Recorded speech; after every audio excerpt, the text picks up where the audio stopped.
નમસ્કાર દર્શક મિત્રો, અંજામ એક્સપ્રેસ ન્યૂઝમાં આપનું હાર્દિક સ્વાગત છે। સમાચાર છે પંચમહાલ જિલ્લાના કાલોલ તાલુકાના વેજલપુર ગ્રામ પંચાયતમાં મનરેગા યોજનામાં મોટા પાયે ભ્રષ્ટાચાર થયો હોવાની બૂમ। તમામ ભ્રષ્ટાચારના પુરાવાની પ્રિન્ટો કાલોલ મનરેગા શાખામાં પત્રકારો લઈ પહોંચતા ભ્રષ્ટાચારી અધિકારીઓ જવાબ આપવામાં અટવાયા।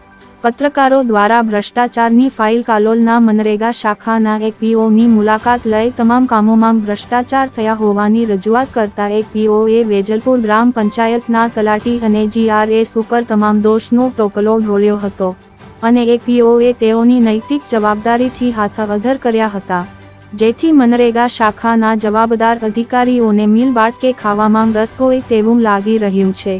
જો આવા ભ્રષ્ટાચાર ચાલુ રહેશે તો નકલી કચેરી ઊભી થતાં વાર નહીં લાગે તેવું લોકોમાં ચર્ચાનો વિષય બન્યો।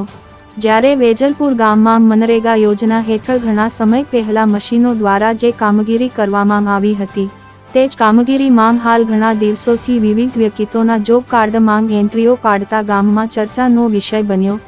એમાં એવા વ્યક્તિ કે તેઓએ જીવનમાં કોઈ દિવસ હાથમાં પાવડો પકડ્યો ના હોય તેઓના જોબ કાર્ડમાં એન્ટ્રીઓ પડતા તપાસનો વિષય બન્યો છે। રિપોર્ટર ધરમસિંહ વણઝારા। અમારી ચેનલને લાઇક, શેર અને સબસ્ક્રાઇબ કરવાનો ના ભૂલશો। ધન્યવાદ।